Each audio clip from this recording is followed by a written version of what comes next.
இக்காமத் சொல்லப்பட்டால் மாமூம்கள் சஃப்புக்கு எப்போ எழும்பி வரணும்ங்கிற ஒரு கேள்வி நம்ம சமூகத்தில் என்ன செய்யுது வருகுது. இதை நாம கட்டாயம் தெரிஞ்சு வச்சிருக்கணும். ஏனென்று சொன்னால் இது மற்ற நாட்களை விட 5 நேர தொழுகைகளை விட ஜும்மா தொழுகையில அதிகம் மீறப்படுற ஒரு சந்தர்ப்பத்தை நாம பார்க்கணும். ஏனென்று சொன்னால் இமாம் மிம்பர்ல இருந்து இறங்குறதுக்கு முன்னாலே வாஹ்ரதான் அல்ஹம்துலில்லாஹி ரப்பில் ஆலமீன்ங்கிறதுக்கு முன்னாலே என்ன செஞ்சுட்டு வாரு எழும்பி சஃபுக்கு வார கொஞ்சம் பேர் இருக்காங்க. அது அல்லாம இக்காமத் சொல்லப்பட்டால் எழும்பி சஃபுக்கு வாராக்களும் இருக்காங்க.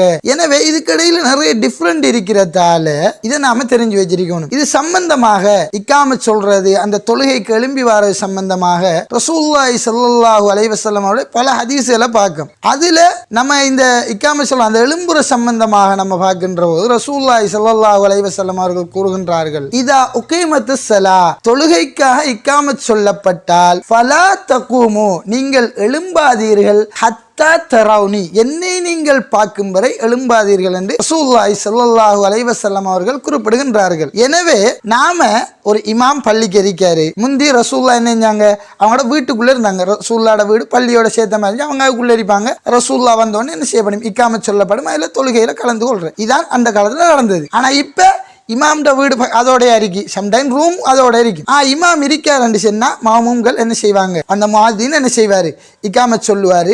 இக்காமத் சொன்னோன்னா வந்து தொழுவாங்க. இதான் நடக்கிறது. இதுல இக்காமத் சொல்லப்படுற டைம்ல நாம எழும்பணுமா அல்லது இக்காமத்துக்கு முதல் நாம சஃப்ல நிக்கணுமான்னு பார்த்தோம்னு சொன்னால் சரியாக செய்யணும் என்று சொன்னால் ரசூலுல்லாஹ் ஹதீஸின் பிரகாரம் செய்யணும் என்று சொன்னால் இமாம கண்டோன்னு தான் தொழுகைக்கு வாராரு இமாம் என்று சொன்னா இக்காமத் சொல்லணும். அது வரைக்கும் நாம் என்ன செய்யக்கூடாது, எழும்பக்கூடாது.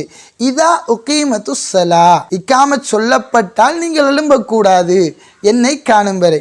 அப்ப இக்காமத் சொன்னதுக்கு பிறகுதான் நம்ம எழும்பணுமே என்கிறத நாம தெரிஞ்சு வச்சுக்கணும்.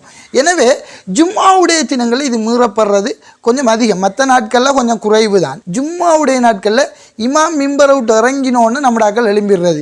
இதை தவிர்த்து கொள்ளணும். கொஞ்சம் நாம் அதை என்ன செய்யணும், பழக்கத்தில் இருந்திருக்கும் எவ்வளவு காலம் அதை நாம் என்ன செய்யணும், கொஞ்சம் மாற்றணும். என்ன சொன்னா இமாம் மிம்பரை விட்டு இறங்கினோன்னு என்ன செய்வாங்க, முஅத்தின் என்ன செய்வார், இக்காமத் சொல்லுவார். இக்காமத் சொன்னோன்னு நாம் எழும்புறது பார்க்கணும்.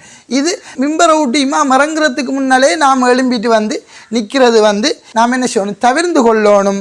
அதுபோல நாம் ஏனைய தொழுகைகளையும் இதை கடைபிடிக்கக்கூடியவர்களாக இருக்கணும்.